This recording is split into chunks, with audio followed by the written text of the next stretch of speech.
주일 2부 예배에 오신 여러분 한 분 한 분을 주님의 이름으로 환영하고 축복합니다. 제가 설교를 준비하면서 인터넷에서 한 논술 시험 문제를 한 가지를 좀 본 것이 있어요. 그래서 좀 공유를 해드리고 싶은데 한번 들어보시고 한번 생각을 해보시면 좋을 것 같습니다. 이 청소년을 대상으로 한 논술 시험 문제였다고 합니다. 어느 알려지지 않는 한 부족 사회가 있었습니다. 그 부족에게는 가장 명예로운 것은 전사 시험을 통해서 전사가 되는 것이에요. 그 전사 시험은 부족의 원로들이 엄격하게 관리를 합니다. 그 전사가 되기 위해서는 두 가지의 시험이 있는데, 첫 번째 시험은 살갗을 꿰어서 공중에 매달아 놓은 다음 고통을 참고 그 부족의 노래를 부르는 것입니다. 두 번째는 부족의 신성한 큰 바위가 있는데 그 주변을 하루 종일 돌면서 달려야 된다라고 합니다. 그래서 멈추거나 쓰러지면 탈락이라고 합니다. 이 두 가지의 시험을 모두 통과해야지만 그 부족의 전사로 이제 칭호를 받는 것이라고 합니다. 그런데 이 두 가지 시험을 모두 통과하기는 어려워요. 그래서 시험 중에 죽는 사람이 생기기도 하고, 그러다 보니까 함부로 전사가 되겠다고 결심을 하지도 않게 된다고 합니다. 그러고 나니 그 전사라는 칭호를 받게 되면 엄청난 명예가 따르게 되는 것입니다. 대신 전사가 되고 나면 또 엄청난 특권이 있는데, 그 전사들은 자기 부족의 주민들이 가지고 있는 소득의 절반을 세금으로 받을 수가 있어요. 그리고 원하는 사람 누구든지 결혼을 할 수가 있고요. 또 주민들의 가축이나 집도 마음대로 원하면 가질 수 있는 것이 이 전사가 누릴 수 있는 특권이었다고 합니다. 이 이야기를 들으면 이 부족 사회가 좀 합리적이지 못하다, 이상하다라고, 부조리하다라고 이제 생각할 수 있습니다. 그러면 그때 그곳의 원로가 이렇게 대답을 한다고 합니다. 우리 부족에서 전사가 되는 것보다 중요한 것은 없다. 전사 시험이 얼마나 공정하게 치러졌는지 보지 않았는가? 뭐가 잘못됐냐? 이렇게 묻는다라고 합니다. 과연 무엇이 잘못됐을까요? 이것이 이 논술 시험의 문제였다고 합니다. 그래서 어떻게 하면 이것을 바꿀 수 있는지, 아니면 어떻게 공정하게 바꿔야 되는지를 물어본 것 같아요. 요즘 우리 사회, 특히 젊은이들에게도 공정이라는 것이 큰 화두입니다. 지금뿐만이 아니라 예전부터 기성세대와 또 젊은 세대는 항상 그것들에 관해서 싸웠었던 것 같아요.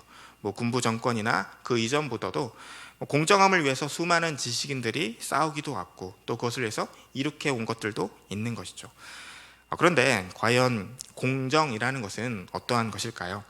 어느 부족의 이 전사를 뽑는 제도를 공정하게 하려면 어떻게 해야 될까요? 어떤 사람들은 시험을 치르는 대상이 혹시 남자에게만 국한되어 있는 것이 부조리하다라고 생각해서 남녀의 구분 없이 시험을 치를 수 있게 해야 된다라고 이야기를 하기도 하고, 또 전사가 됐다고 해서 특권이 너무 막강하니 그 재산을 빼앗게 하는 특권이나 그런 것은 없애야 된다라고 이야기를 하기도 하고, 또 어떤 사람은 시험이 한 번만 있는 것도 온전치 못하다, 여러 번 해서 그 중에 최고를 가려야 된다라고 이야기를 하기도 합니다.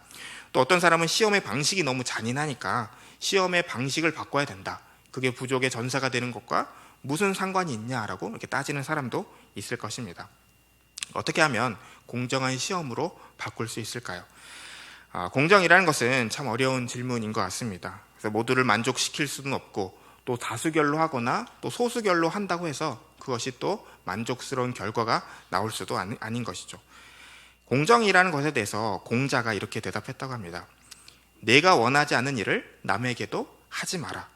성경에도 좀 비슷한 말씀이 있죠. 예수님께서 마태복음 7장 12절에 그러므로 누구든지 너희는 무엇이든지 남에게 대접을 받고자 하는 대로 너희도 남을 대접하라 라고 말씀하셨어요. 혹시 이것이 공정함의 기준이 된다면 모두가 만족스러운 결과를 얻을 수 있는 걸까요? 제가 트위터에서 이런 글을 봤어요. 제가 트위터를 한 건 아니고 검색을 하다 찾았는데, 공정한 룰이 필요한 이유에 대해서 쓴 글이더라고요.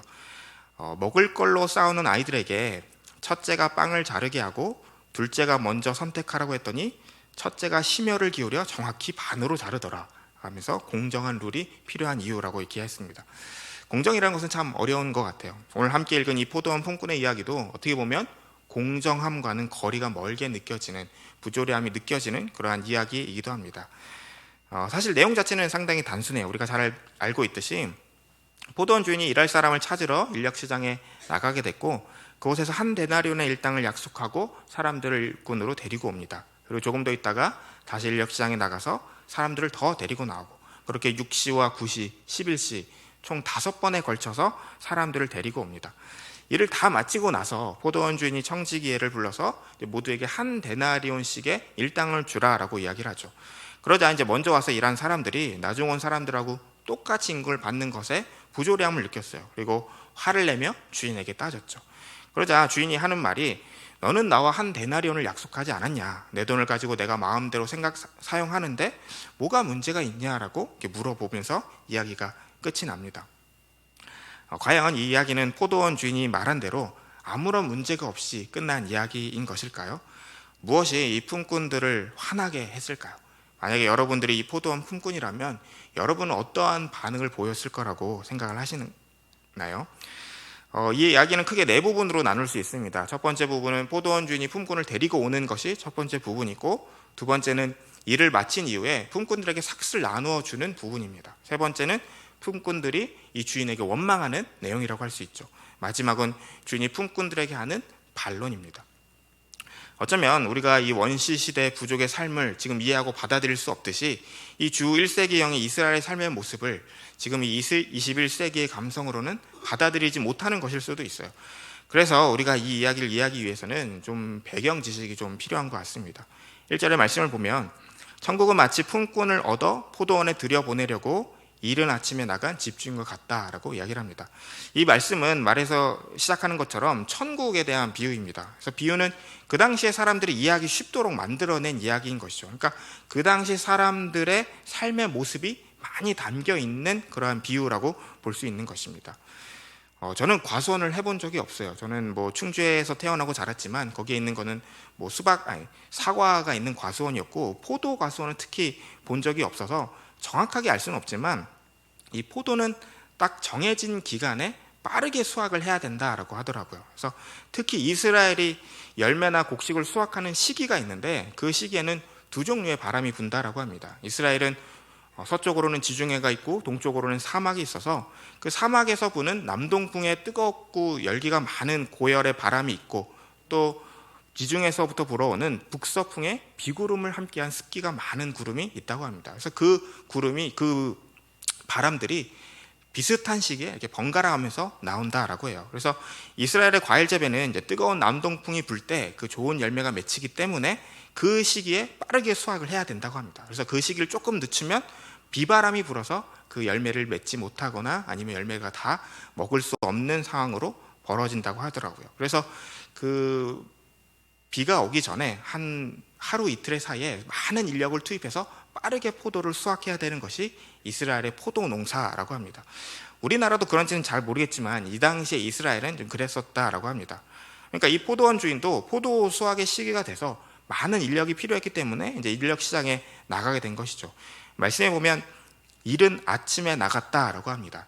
성경학자들이 아마 이 시기가 한 새벽 5시쯤, 우리 시간으로 새벽 5시쯤 됐을 거라고 추측을 하더라고요. 왜냐하면 이 성경의 시간이 우리와 계산과는 조금 다른데, 우리는 정오를 시작으로 0시부터 시작을 하지만 이 포도원 품꾼의 비유에서 나오는 시간의 계산법은 오전 6시를 0시로 해서 24시간을 계산했다고 합니다. 그러니까 이 말씀에 나오는 3절, 5절, 6절에 나오는 3시, 6시, 9시, 11시가 각각 6을 더하면 이제 우리와 같은 시간이 되는 것이죠. 그래서 9시, 12시, 오후 3시, 5시입니다. 우리는 보통 이제 오전 9시부터 저녁 6시까지 근무하는 게 일반적이죠. 휴게 시간을 빼면 하루에 8시간을 근무를 하는데, 이 당시에 이스라엘 사람들이 일하는 하루 시간은 12시간이었던 거예요. 0시부터 12시까지.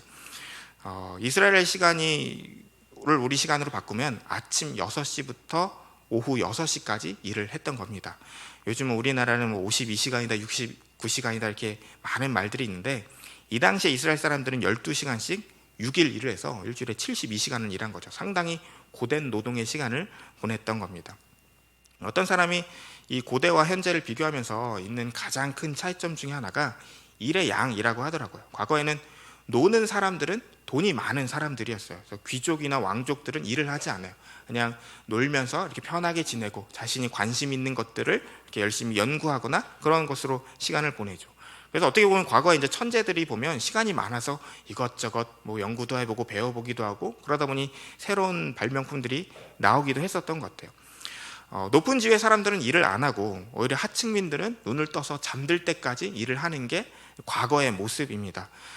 요즘은 오히려 반대예요. 돈이 많을수록, 지위가 높을수록, 높은 관직에 있을수록 계속해서 일을 합니다. 퇴근 시간도 없고 잠잘 시간이 부족할 정도로 일을 하죠.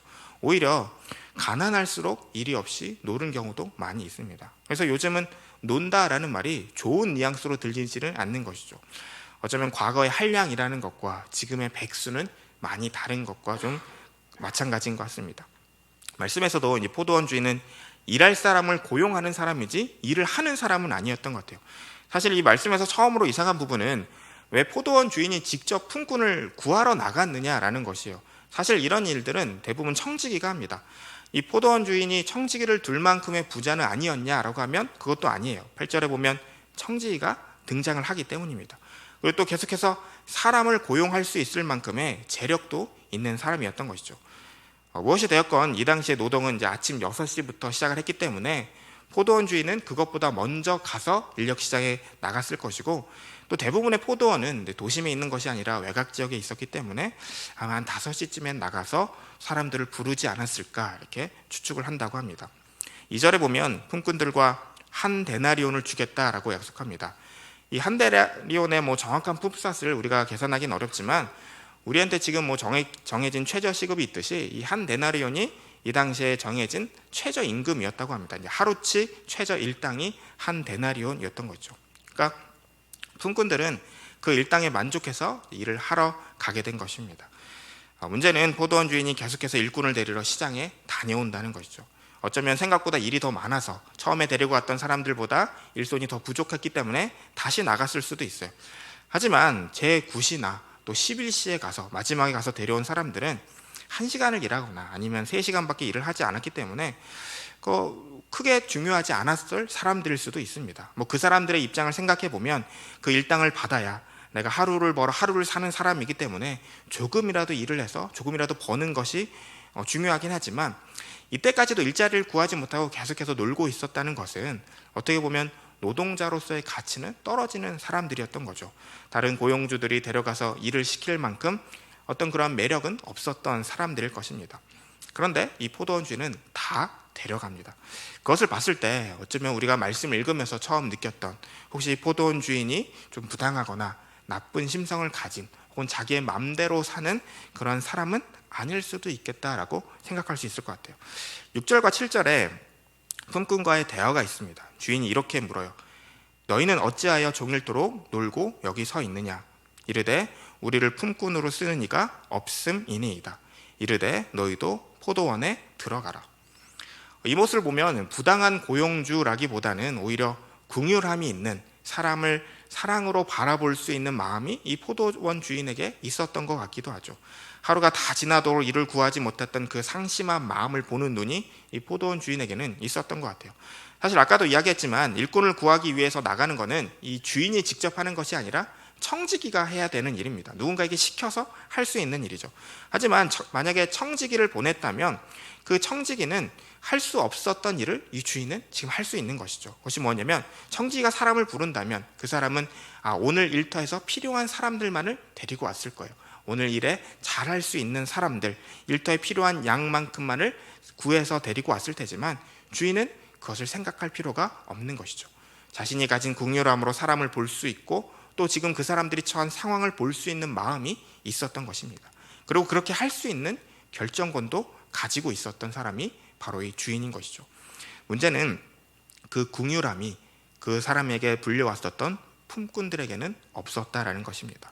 8절에 보면 저물매 포도원 주인이 청지기에게 이르되 품꾼들을 불러 나중 온 자로부터 시작하여 먼저 온 자까지 삭슬 주라 하니. 주인이 처음 온 사람부터 삭슬을 줬으면 아무 일도 없이 모르고 그냥 지나갔을 수 있지만 나중에 온 사람부터 금액을 주니까 문제가 생긴 겁니다. 1시간 일한 사람과 12시간 일한 사람이 똑같이 급여를 받으니 당연히 화가 난 것이죠.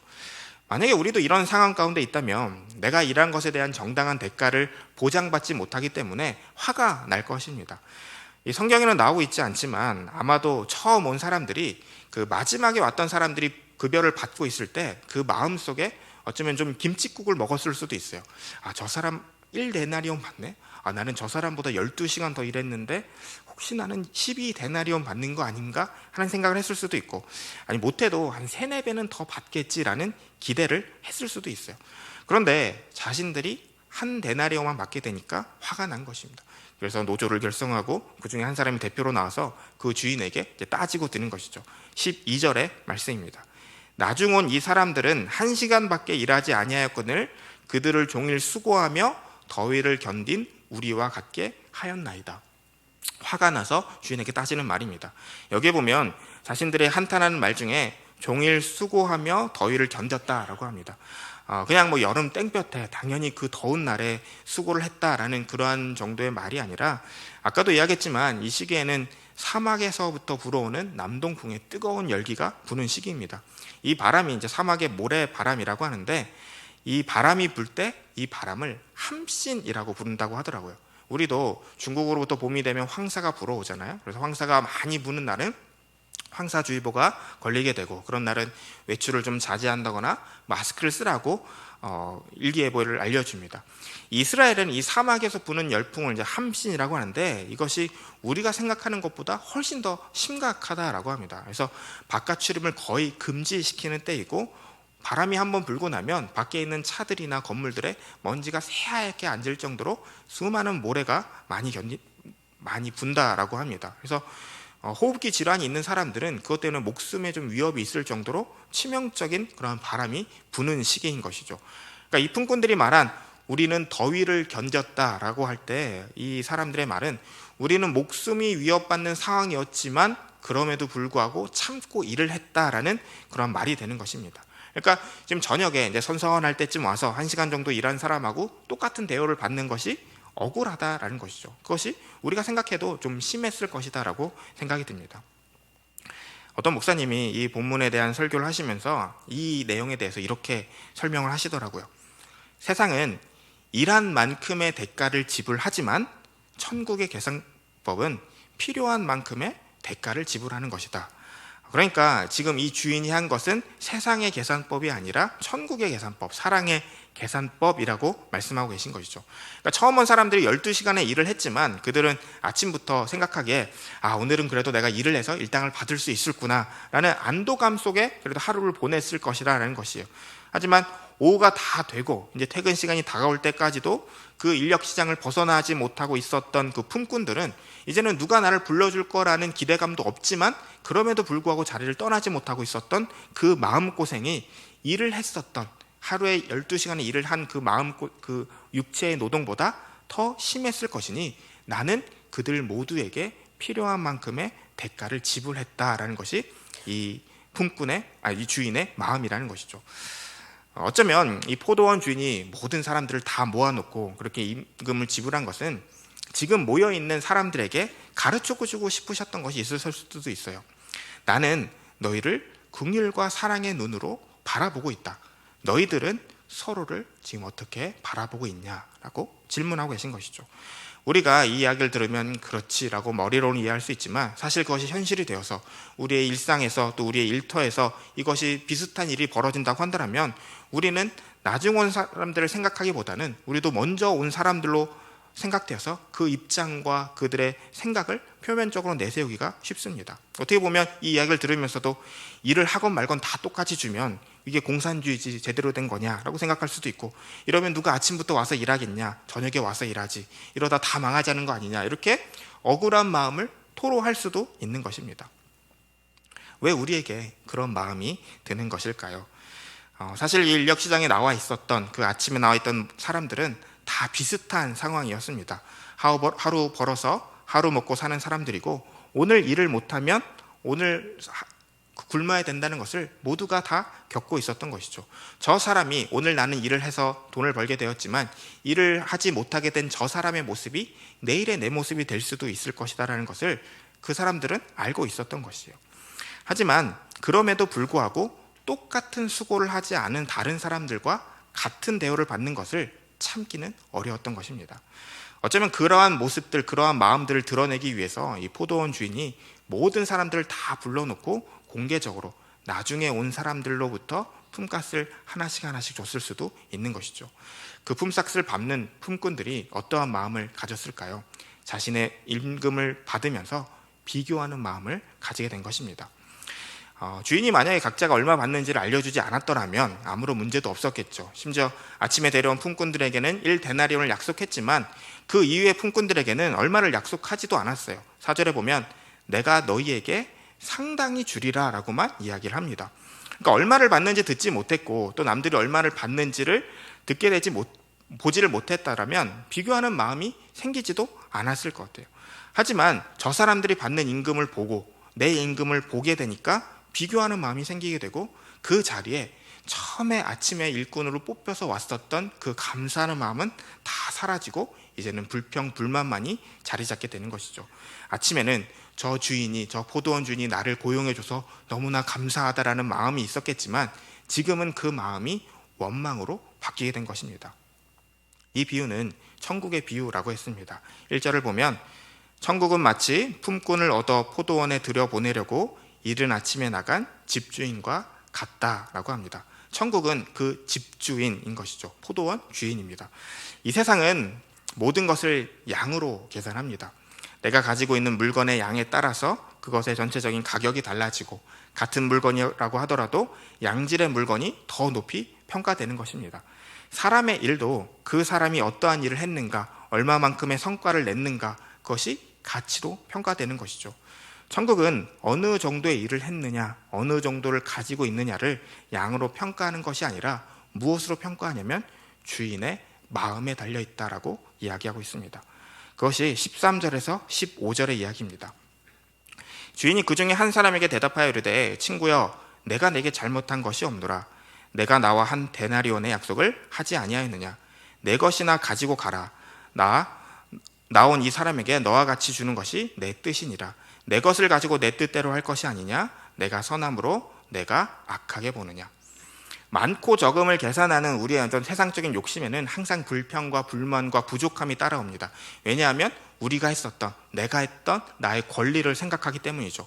나는 이 정도의 대우를 받을 자격이 있는 사람이다라는 것이 우리의 보통의 마음입니다. 맨 마지막에 와서 1시간을 일하고 한 데나리온을 받은 것은 그가 1시간 동안 일했었던 그 열심과 노력, 그 공로 때문에 그만큼의 대가를 지불한 것이 아닙니다. 그냥 주인의 마음인 것이죠. 그렇기 때문에 그 사람들은 내가 받은 것에 대해서 나는 정당한 권리를 인정받았다라고 말할 수가 없습니다. 그저 감사합니다 라고 얘기를 하고 다른 사람들에 대해서 미안합니다라고 이야기할 수밖에 없는 것이죠. 이것이 은혜입니다. 그리고 천국의 모습인 것이죠. 만약에 처음에 온 사람들이 자신의 임금이 일한 것에 대한 보상이 아니라 그저 주인이 나에게 주는 선물로 이해를 했다면 나중에 와서 임금을 받은 사람들에 대해서 궁휼한 마음을 가졌을지도 몰라요.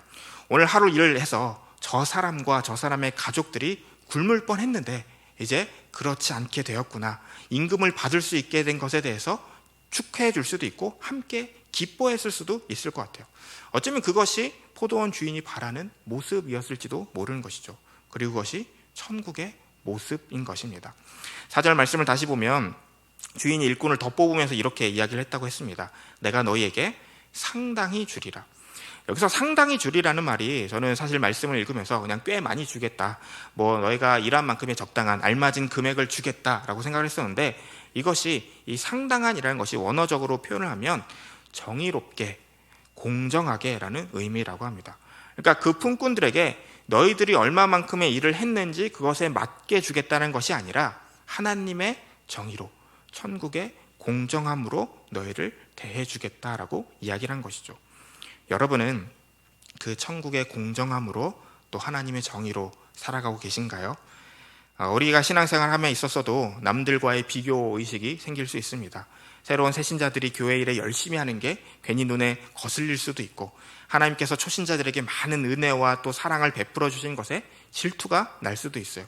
우리가 찬양을 부르고 기도를 하면서 많이 하는 내용이 나를 사랑하시는 하나님에 대한 내용인데 주위를 둘러보니까 하나님이 나만 사랑하는 게 아니라 이 사람도 사랑하고 저 사람도 사랑하고 아무나 막 다 사랑하네? 이런 생각이 들다 보면 내가 받은 은혜와 사랑이 하나님께서 나에게 주신, 내가 정말 감사해야 되는 것이 아니라 그냥 모두에게 다 주시는 그냥 적당한 것이구나, 그냥 당연한 것이구나라고 생각하고 그 감사가 약해질 수도 있는 것이죠. 그러다 보면 우리의 마음 가운데 섭섭마귀가 들어와서 내가 더 대접받고 또 시험에 빠지게 되는 그런 위험이 생길 수가 있습니다. 오랫동안 교회 생활하고 신앙생활을 하다 보면 새로운 믿음의 후배들을 바라보면서 내가 저 사람들보다 이곳에서 더 선배니 더 대접받아야 된다라는 그러한 세상적인 선후배 관계나 아니면 보상 심리가 우리 가운데 생길 수도 있는 것이죠.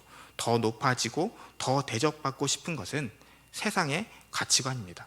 하나님의 가치관이나 천국의 정의는 그러한 것이 아니죠. 우리들만 그런 것이 아닙니다. 사실 오늘의 이 비유 바로 앞장인 마지막 절에 마태복음 19장 30절에 이런 말씀이 있습니다. 그러나 먼저 된 자로서 나중되고 나중된 자로서 먼저 될 자가 많으니라. 이 말씀은 재물이 많은 청년의 이야기에서 예수님께서 제자들에게 하셨던 말씀이에요. 부자 청년이 자신이 가진 모든 것을 팔기를 어려워하고 돌아가자 제자들이 예수님에게 달려왔습니다. 부자가 천국을 못 가면 도대체 누가 갑니까? 라고 물어본 것이죠. 당연히 하나님께 복을 받은 저 부자가 천국에 가는 것이 당연한데 저 사람이 못 가면 도대체 누가 가는 겁니까? 라고 물어본 것이죠. 그때 이제 베드로가 예수님께 한 가지를 더 물었는데, 우리는 모든 것을 버리고 주님을 따랐습니다 라고 합니다. 우리들은 저 사람과는 다르게 주님을 모든 것을 아까워하지 않는 그러한 믿음을 가진 사람입니다 라고 이야기하는 것이죠. 그때 예수님께서 제자들이 받게 될 영광을 말씀하십니다. 19장 28절을 보면 예수께서 이르시되 내가 진실로 너에게 이르노니 세상이 새롭게 되어 인자가 자기 영광의 보좌에 앉을 때에 나를 따르는 너희도 12보좌에 앉아 이스라엘 12지파를 심판하리라. 이렇게 나를 따르는 너희들에게는 내가 영광의 자리에 앉을 때 너희도 그 영광을 함께 받을 것이다 라고 이야기를 했습니다. 그 말씀을 하신 이후에 하셨던 말씀이 그러나 먼저 된 자로서 나중되고 나중된 자로서 먼저 될 자가 많으니라. 그리고 오늘 말씀의 결론인 20장 16절에도 같은 말씀이 있습니다. 이와 같이 나중된 자로서 먼저 되고 먼저 된 자로서 나중되리라. 그리고 이제 그 이후인 17절부터는 예수님께서 죽으시고 부활하실 것을 말씀해주고 계신 것이죠. 어쩌면 예수님과 함께 있는 제자들은 나는 모든 것을 버리고 떠난 자신들의 상황에 자긍심을 가지고 있었을 수도 있어요. 우리는 저 사람들과는 다르구나. 그전에는 율법에 따라서 복을 받을 거라고 생각했던 그 사람들도 못한 것을 우리는 하고 있구나라고 그 자긍심과 자부심과 그리고 이 놀라우신 하나님의 아들이신 예수님과 함께 먹고 자고 누리고 있다는 그것에 대한 엄청난 자부심을 가지고 있었을 거예요. 그래서 예수님께서 이제 영광의 보좌에 앉으실 때 당연히 우리가 함께 받을 영광을 기대하고 있었던 것이죠.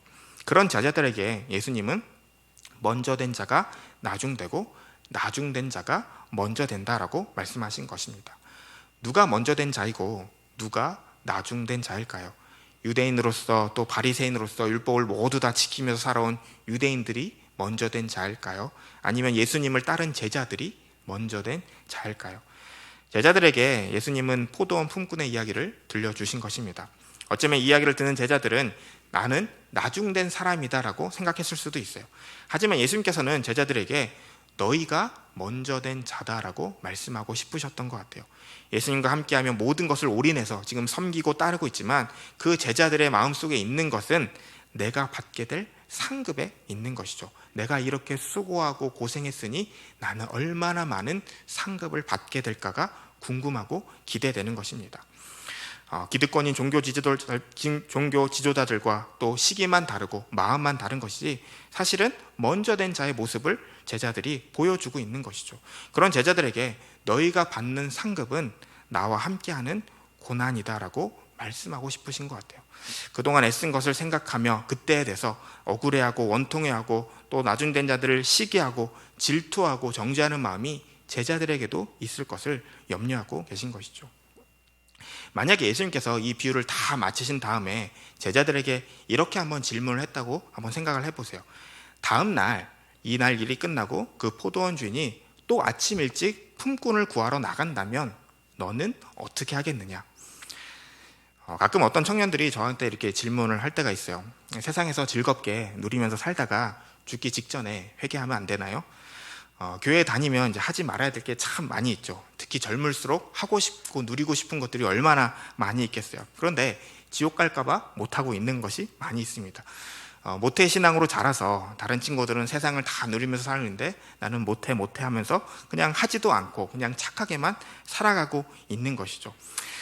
그런데 다른 친구들은 20살이 넘어서 혹은 30대가 다 되어서 이제 교회에 나오고 혹은 그거보다 늦게 나온 친구들은 세상에서 누릴 것 다 누리고 즐겁게 살다가 뒤늦게 예수님 믿고 회개하고 또 교회 생활을 하니까 그래서 그런지 눈물 흘려서 기도할 것도 참 많이 있고 또 세상에서 사람들이 더 이상 이제 즐겁게 누릴 것들도 많이 남아있지 않다라고 생각하는 것이죠. 그런데 모태신앙으로 어려서부터 교회를 다닌 친구들은 나는 뭐 해본 것도 많이 없고 더 친구들은 막 눈물을 흘려서 회개하는데 그렇게까지 잘못한 것도 없고 뭐 나는 기도할 것도 그렇게 막 뜨거운 것도 없고 그냥 아쉬운 마음이 이 마음속에 가득해 보이는 것이죠. 그러다 보니까 그냥 세상 즐겁게 살다가 죽기 직전에 뜨겁게 회개하고 주님이 잃어버린 양을 더 귀하게 여기고 기뻐하신다고 하니까 잃어버린 양으로 돌아오면 안 되나 싶은 것이 어떤 청년의 고백이었던 것입니다.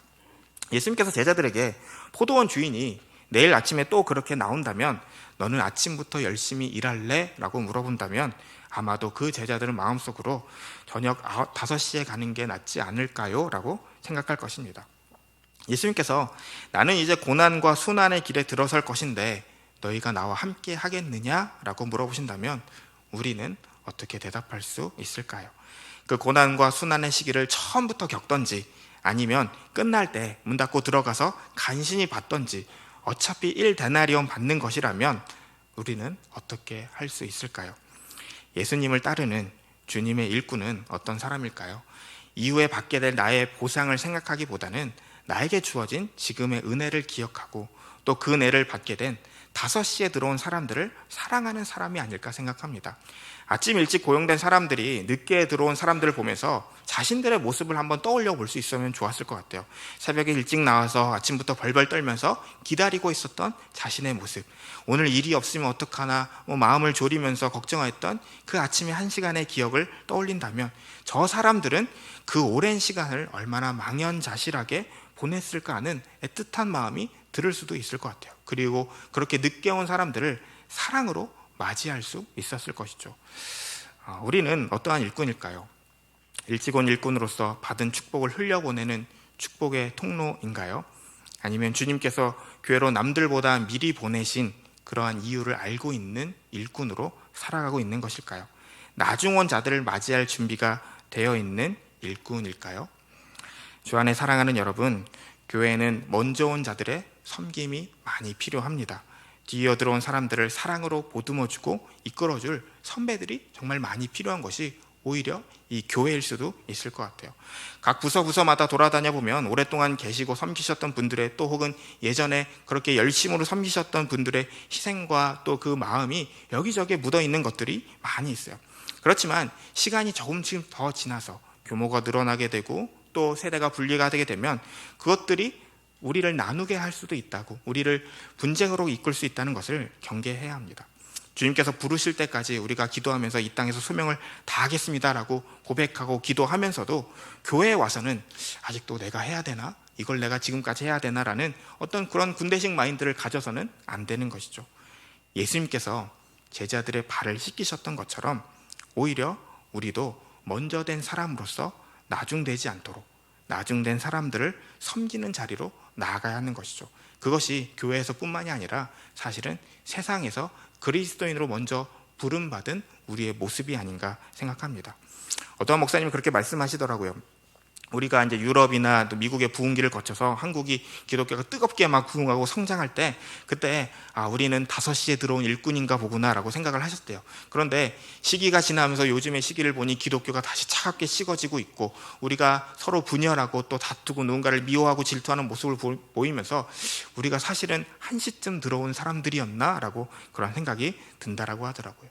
우리는 몇 시에 들어왔는지가 상관하는 것이 아니라 내가 어디에 있든지 우리보다 늦게 온 사람들을 먼저 된 사람으로 바라볼 수 있는, 포도원 주인이 그 수많은 사람들을 그 포도원으로 불러들인 이유를 아는 사람으로서 살아가야 되지 않을까 생각합니다. 마태복음 5장의 성산수훈에서 예수님께서 이렇게 말씀하셨습니다. 5장 12절에 보면 기뻐하고 즐거워하라 하늘에서 너희의 상이 큼이라 너희 전에 있었던 선지자들도 이같이 박해하느니라. 46절에 보면 너희가 너희를 사랑하는 자를 사랑하면 무슨 상이 있으리요 세리도 이와 같지 아니하느냐. 세상과는 다른 우리가 주인의 마음을 아는 진정한 주님의 일꾼으로 살아가도록 다짐하고 또 세상 가운데 교회 가운데 내가 있는 그 모든 곳에서 먼저 부르신 이유를 아는 주님의 일꾼이 되시기를 주님의 이름으로 축원합니다. 기도하겠습니다. 하나님 아버지 감사합니다. 우리를 불러주시고 또 주님을 알게 하시고 그 사랑 가운데 살게 하심에 감사를 드립니다. 주님, 우리는 먼저 온 자로서 나중 온 자를 더 사랑하고 섬길 줄 아는 사람으로 살아갈 수 있도록 인도하여 주시옵소서. 나만을 생각하고 나의 것을 요구하고 나의 정당한 권리와 또 대우를 받기를 원하는 것이 아니라 주님이 어떠한 모습으로 우리를 부르셨는지 그리고 주님께서 부르신 사람들을 우리가 어떻게 대해야 하는지를 생각해 보며 주님의 사랑이 가득한 주님의 천국의 정의를 아는 천국으로 불림받은 사람으로서 살아갈 수 있도록 인도하여 주시옵소서. 또 내일부터 한 주간 또 세상 가운데 나아가서 살아가게 됩니다. 세상 가운데 먼저 그리스도인으로 불림받은 그리스도인의 향기를 내뿜는 사람으로 세워지게 하여 주셔서 우리가 내는 것이 아니라 주님으로 인하여 흘러 넘칠 수 있도록 은혜 내려 주시옵소서. 감사합니다. 예수님의 이름으로 기도드렸습니다. 아멘.